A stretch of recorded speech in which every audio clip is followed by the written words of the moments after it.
வணக்கம். அதிரடியின் இன்றைய முக்கிய செய்திகள். முதலில் தலைப்புச் செய்திகள். வேலை தேடும் பட்டதாரிகளுக்கும் அரசு ஊழியர்களுக்கும் சற்று முன் மகிழ்ச்சி தகவல் ஒன்றை வழங்கிய ஜனாதிபதி அனுர. வழங்கப்படவுள்ள விசேட சலுகை. தனது தந்தையைப் போலவே எனக்கு ஏமாற்றம் கிடைத்துள்ளது. திடீரென கொந்தளிக்கும் நாமல். வெளியிடப்பட்ட கருத்துக்கள். தமிழ்ச்செல்வனை படுகொலை செய்ய சுரேஷ் சாலே போட்ட ரகசிய திட்டம் மீண்டும் சர்ச்சையை கிளப்பும் பிமல் வீரவம்சவின் தகவல்கள். மண்ணில் புதையுண்ட பலர். இலங்கையில் கோர தாண்டவமாடிய டித்வா புயல். அதிகாரிகள் வெளியிட்ட அதிர்ச்சி தகவல். பல பெண்களுக்கு மோசமான செயலை செய்த நபர். திடீரென களமிறங்கிய படையினர். விசாரணையில் வெளியாகும் திடுக்கிடும் தகவல்கள். நடந்தது என்ன? நாட்டில் நேற்றைய தினம் மீட்கப்பட்ட கோடி ரூபாய் பெறுமதியான போதைப் பொருள். திடீரென சுற்றி வளைக்கப்பட்ட முன்னாள் புலனாய்வு அதிகாரி. விசாரணையில் வெளியான திடுக்கிடும் தகவல். எங்களுக்கு புதுசும் வேண்டாம் பழசும் வேண்டாம். வடக்கு கிழக்கில் வெடித்த பாரிய போராட்டம். அமெரிக்காவும் இஸ்ரேலும் ஈரான் மீது சற்று முன்னர் ஆரம்பித்துள்ள தாக்குதல். மத்திய கிழக்கில் தொடங்கிய உச்சகட்ட போர் பதற்றம். விடுக்கப்பட்ட அவசர அறிவிப்பு. தொடர்பான விரிவான செய்திகள். விரிவான செய்திகளுக்கு செல்ல முன்னர் இதுபோன்ற செய்திகளை உடனுக்குடன் அறிந்து கொள்ள எமது அதிரடி சேனலை சப்ஸ்கிரைப் செய்து கொள்ளுங்கள். அரசு ஊழியர்களுக்கு 30 லட்சம் ரூபாய் வரை கடன் வழங்க தீர்மானித்துள்ளதாக ஜனாதிபதி அனுரகுமார் திசாநாயக்க தெரிவித்துள்ளார். மேலும் அந்த கடனுக்கான வட்டியில் 4% அரசாங்கமே ஏற்றுக்கொள்ளும் என்றும் அவர் குறிப்பிட்டுள்ளார். இது குறித்து தொடர்ந்து கருத்து தெரிவித்த ஜனாதிபதி பல்வேறு வகைகளில் வீடுகள் மற்றும் பாதைகளை நிர்மாணிக்க தேவையான நடவடிக்கைகள் மேற்கொள்ளப்பட்டு வருவதாக தெரிவித்தார்.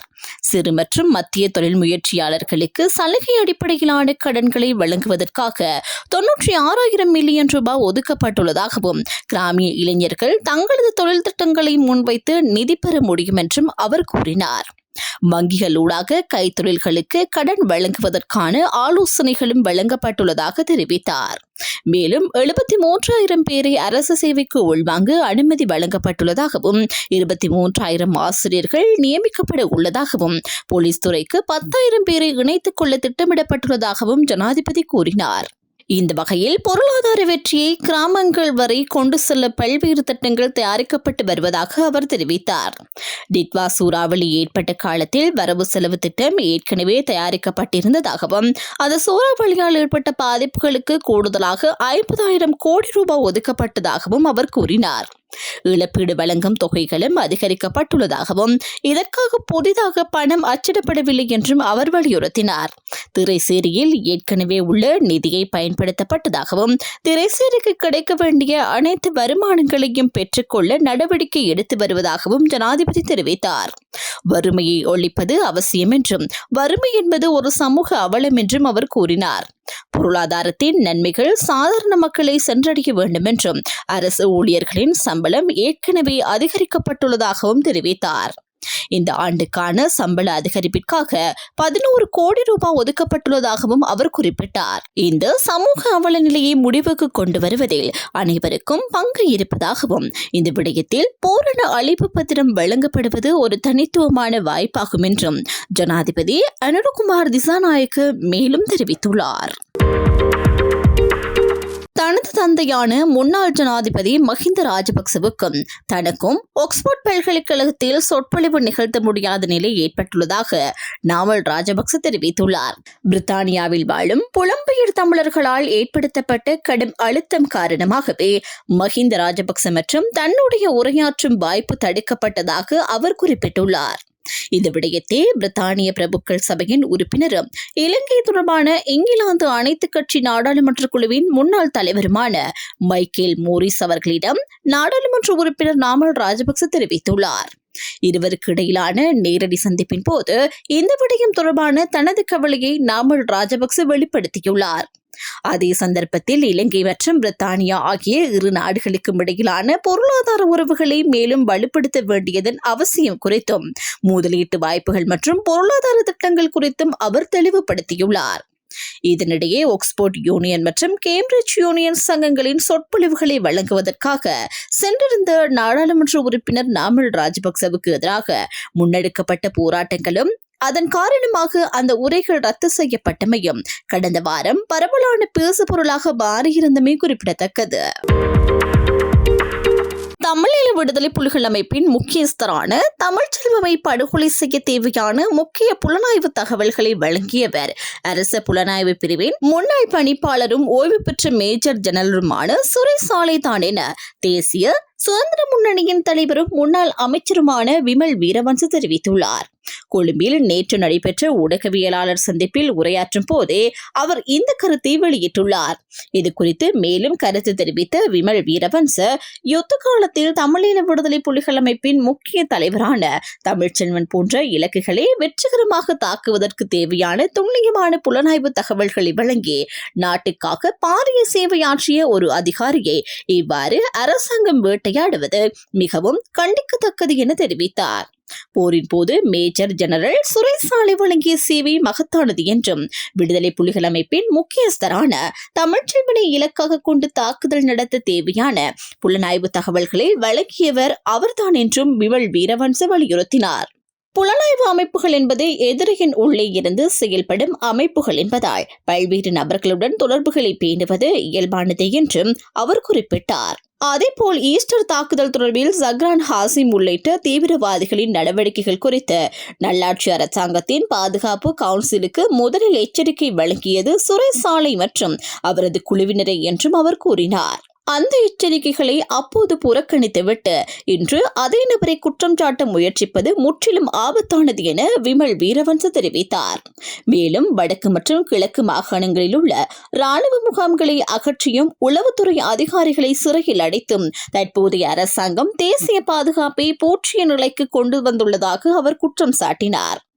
இவ்வாறான நடவடிக்கைகள் அனைத்தும் புலம்பெயர் தமிழர்களை திருப்திப்படுத்துவதற்காக மேற்கொள்ளப்பட்டவை என்றும் அவர் கூறினார். ஈஸ்டர் தாக்குதலில் ஈடுபட்ட இப்ராஹிம் போன்ற சந்தேக நபர்களின் சொத்துக்களை விடுவித்து நாட்டை காப்பாற்றிய புலனாய்வு அதிகாரிகளை சிறையில் அடைத்திருப்பது ஒரு இழிவான துரோகம் என்றும் விமல் வீரவன்ச சுட்டிக்காட்டியுள்ளார். இந்த முழு செயல்முறையின் இறுதி இலக்கு முன்னாள் ஜனாதிபதி கோட்டாபய ராஜபக்சதான் என்றும் அவர் மேலும் தெரிவித்துள்ளார். நாட்டை தாக்கிய தித்வா சூறாவளியினால் காணாமல் போன 173 பேரை இதுவரையிலும் கண்டுபிடிக்க முடியாமல் போயுள்ளதாக அனர்த்த முகாமைத்துவ நிலையம் தெரிவித்துள்ளது. 2025 ஆண்டு நவம்பர் 25 இலங்கையின் தென் கடற்பரப்பில் உருவான குறைந்த அழுத்த நிலை நவம்பர் 27 சூறாவளியாக மாறியதாக தெரிவிக்கப்பட்டுள்ளது. இந்த சூறாவளி தாக்கத்தால் நாட்டின் 22 மாவட்டங்கள் கடுமையாக பாதிக்கப்பட்டதுடன் 600க்கும் மேற்பட்டோர் உயிரிழந்துள்ளனர். இது இலங்கை வரலாற்றில் இயற்கை அனர்த்தத்தால் ஏற்பட்டு அதிகூடிய உயிரிழப்பாக பதிவாகியுள்ளதுடன் அதிகமான மரணங்கள் மத்திய மாகாணத்தில் அமைந்துள்ள பதுளை மாவட்டத்தில் பதிவாகியுள்ளதாகவும் தெரிவிக்கப்பட்டுள்ளது. தித்வா சூறாவளியினால் நேரடியாக பாதிக்கப்பட்ட 1150 குடும்பங்கள் இன்னமும் பாதிக்கப்பட்ட நிலையிலேயே இருப்பதாகவும் மேலும் பலர் தற்காலிகமாக வேறு இடங்களில் தங்க வைக்கப்பட்டுள்ளதாகவும் அனர்த்த முகாமைத்துவ நிலையம் தெரிவித்துள்ளது. தித்வா சூறாவளி ஏற்படுத்திய பரவலான பேரழிவுக்கு பின்னர் 93 நாட்களுக்கு மேலாக மீட்பு மற்றும் தேடுதல் நடவடிக்கைகள் முன்னெடுக்கப்பட்டு வந்த போதிலும் காணாமல் போன 173 பேரின் நிலை குறித்து இதுவரை எந்த தகவலும் கிடைக்கவில்லை என அனர்த்த முகாமைத்துவ நிலையம் மேலும் தெரிவித்துள்ளது. அம்பாறை பகுதியில் யுவதி ஒருவருக்கு தொடர்ந்து பாலியல் தொந்தரவு கொடுத்து வந்த நபர் ஒருவர் கைது செய்யப்பட்டுள்ளதாக காவல்துறை தெரிவித்துள்ளது. இந்த கைது நடவடிக்கை நேற்று மேற்கொள்ளப்பட்டதாகவும் சம்பவம் தொடர்பில் அக்கரைப்பற்று காவல் பிரிவை சேர்ந்த 46 வயதுடைய நபர் ஒருவரே கைது செய்யப்பட்டுள்ளதாகவும் தெரிவிக்கப்பட்டுள்ளது. மேலும் தெரிய வருகையில் அந்த பிரதேசத்தை சேர்ந்த யுவதி ஒருவரை குறித்த நபர் நீண்ட காலமாக தொடர்ந்து பாலியல் தொந்தரவு செய்து வந்ததாக கூறப்படுகின்றது. இதனைத் தொடர்ந்து பாதிக்கப்பட்ட யுவதி காவல் நிலையத்தில் முறைப்பாடு செய்ததை அடுத்து சந்தேக நபரை கைது செய்ய காவல்துறையினர் நடவடிக்கை எடுத்துள்ளனர். கைது செய்யப்பட்ட நபரிடம் மேற்கொள்ளப்பட்ட ஆரம்பகட்ட விசாரணைகளின் போது அவர் அந்த பகுதியில் நீண்ட காலமாக பல பெண்களுக்கு பாலியல் தொந்தரவு செய்து வந்துள்ளதாகவும் தெரிய வந்துள்ளது. இதனையடுத்து குறித்த நபரை நீதிமன்றில் முன்னிலைப்படுத்த நடவடிக்கை எடுக்கப்பட்டுள்ளதாக காவல்துறையினர் மேலும் தெரிவித்துள்ளனர். நேற்று நால்வரில் 50 கோடி ரூபாவிற்கும் மேலாக ஐஸ் மற்றும் ஹெரோயின் போதைப் பொருட்களுடன் முன்னாள் ராணுவ புலனாய்வு பிரிவு அதிகாரி ஒருவரும் கைது செய்யப்பட்டுள்ளார் என்று தென் மாகாண பொறுப்பான சிரேஷ்ட பிரதி போலீஸ் மா அதிபர் கிட்ஸ்ரீ ஜெயலலிதா தெரிவித்தார். விசாரணைகளில் தெரியவந்த தகவலின்படி இந்த போதைப் பொருட்கடத்தல் வெளிநாட்டில் உள்ள ஒருவரால் வழிநடத்தப்பட்டதாகவும் நேற்று மாலை பலப்பெட்டிய பகுதியில் நடைபெற்ற சோதனையில் ஒரு நபர் 1 கிலோகிராமுக்கும் மேலான ஐஸ் போதைப் பொருட்களுடன் கைது செய்யப்பட்டார். அவரது விசாரணைகளுக்கு பிறகு அம்பலாங்குடி பகுதியில் உள்ள வீட்டை சோதித்த போலீசார் அங்கிருந்து பெண்ணிடமிருந்து 6 கிலோகிராம் ஐஸ் போதைப் பொருள் மற்றும் 7 கிலோகிராமுக்கு மேலான ஹெரோயின் கைப்பற்றினர். மேலும் அந்த பெண்ணிடமிருந்து 9 மில்லிமீட்டர் ரகத்தை சேர்ந்த 30 தோட்டாக்கள் மற்றும் 3.8 ரகத்தை சேர்ந்த 30 தோட்டாக்கள் கைப்பற்றப்பட்டுள்ளன. இதோடு அந்த பொருட்களை எடுத்து செல்ல வந்த மற்றொரு நபரிடமிருந்து 6 கிலோகிராம் ஹெரோயின் மற்றும் ஐஸ் போதைப் பொருள் மீட்கப்பட்டது. சிரேஷ்ட பிரதி போலீஸ் மா அதிபர் கிட்ஸ்ரீ ஜெயலலிதா கூறியதாவது, கைது செய்யப்பட்ட 4 தொடர்பிலும் விரிவான விசாரணைகள் முன்னெடுக்கப்பட்டு வருகின்றன. இவ்வாட்டில் தென் மாகாணத்தில் போலீசாரால் கைப்பற்றப்பட்ட போதைப் பொருள் அளவு 100 கிலோகிராமை தாண்டியுள்ளது. கடந்த ஆண்டு தென் மாகாணத்தில் 1705 கிலோகிராம் ஹெரோயின் மற்றும் ஐஸ் போதைப் பொருட்களும் 432 ஆயுதங்களும் கைப்பற்றப்பட்டுள்ளன. இத்தோடு கடல் மார்க்கமாக நாட்டிற்குள் வரும் போதைப் பொருட்களை கட்டுப்படுத்த தேவையான நடவடிக்கைகளை எடுக்கப்பட்டு வருகின்றன. பொதுமக்கள் போதைப் பொருள் தொடர்பான எந்த தகவலும் இருந்தால் உடனடியாக போலீசாரிடம் தெரிவிக்குமாறு கிட்ஸ்ரீ ஜெயலலிதா கோரிக்கை விடுத்துள்ளார். யாழ்ப்பாணத்தில் பயங்கரவாத தடை சட்டத்திற்கு எதிராக மாபெரும் ஆர்ப்பாட்டம் ஒன்று நடைபெற்றது. அரசாங்கம் பயங்கரவாதத்திலிருந்து அரசை பாதுகாக்கும் புதிய சட்டத்தை கொண்டுவர முயற்சிக்கும் போது மக்கள் இது மிகவும் மோசமானது என கண்டித்து புதுசும் வேண்டாம் பழசும் வேண்டாம் என்ற பிரகடனத்துடன் போராட்டம் நடத்தினர். ஆர்ப்பாட்டம் யாழ்ப்பாண நூலகம் முன்பாக தொடங்கி 9 வீதி வழியாக பேரணியாக வடக்கு மாகாண ஆளுநர் செயலகத்தை சென்றடைந்து அங்கு நிறைவடைந்தது. போராட்டத்தில் ஈடுபட்டவர்கள் பதாதைகளை ஏந்தி புதுசும் வேண்டாம் பழசும் வேண்டாம், வடக்கும் கிழக்கும் தமிழர் தாயகம், காணாமல் ஆக்கப்பட்டோரின் உறவுகளுக்கு நீதி வேண்டும், இனப்படுகொலை ராணுவமே வெளியேறு என்று கோஷமிட்டனர். அதேவேளை மட்டக்களப்பில் கூட இன்று ஒரு ஆர்ப்பாட்டம் முன்னெடுக்கப்பட்டது. தாயக செயலணி அமைப்பின் ஏற்பாட்டில் கல்லடி பாலத்தில் இருந்து ஆரம்பித்த ஆர்ப்பாட்ட ஊர்வலம் அரசடி வீதி மற்றும் காவல் நிலைய வீதி வழியாக காந்தி பூங்காவை சென்றடைந்தது. காலை 11:30 மணிக்குள் அறிக்கை பிரகடனத்தை செய்த பிறகு முடிவடைந்தது. இந்த ஆர்ப்பாட்டத்தில் நாடாளுமன்ற உறுப்பினர்கள், தமிழ் தேசிய மக்கள் முன்னணி அமைப்பாளர் சுரேஷ், தமிழரசு கட்சி உறுப்பினர்கள், ஆதரவாளர்கள் மற்றும் காணாமல் போனோரின் உறவுகள் உட்பட நூற்றுக்கணக்கான பொதுமக்கள் கலந்து கொண்டனர். மத்திய கிழக்கில் உச்சக்கட்ட போர் பதற்றம் ஏற்பட்டுள்ளது.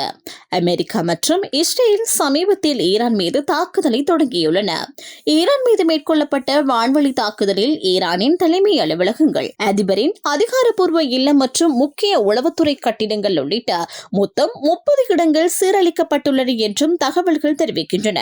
ஈரான் இஸ்ரேல் இடையேயான பதற்றம் தொடர்ந்துள்ள நிலையில் இன்று மறுபடியும் ஈரான் மீது இஸ்ரேல் வான்வழி தாக்குதல் நடத்தியுள்ளது.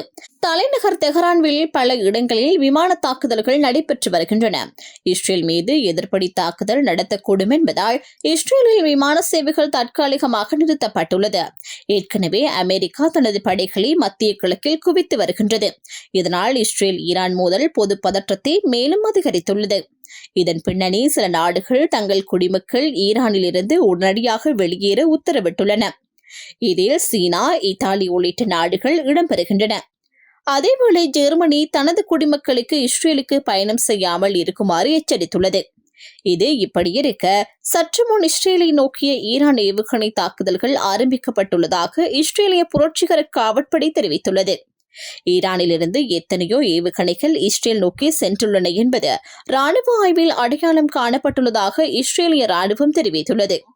இந்த தாக்குதல்கள் நாட்டின் பல பகுதிகளில் பாதுகாப்பு அலாரங்களை எழுப்பியுள்ளது. இந்நிலையில் வான்வழி பாதுகாப்பு படை அச்சுறுத்தல்களை கண்டறிந்து தடுக்க நடவடிக்கை எடுத்து வருகின்றது. மேலும் இஸ்ரேல் தன்னை தானே பாதுகாக்க உரிமை பெற்றுள்ளது என்றும் புரட்சிகர காவற்படை கூறியுள்ளது. இத்துடன் அதிரடியின் இன்றைய முக்கிய செய்திகள் நிறைவடைகின்றன. எமது செய்தி தொடர்பான உங்களுடைய கருத்துக்களை மறக்காமல் கமெண்டில் பதிவிடுங்கள். மேலும் இது போன்ற செய்திகளை உடனுக்குடன் அறிந்து கொள்ள எமது அதிரடி சேனலை சப்ஸ்கிரைப் செய்து கொள்ளுங்கள்.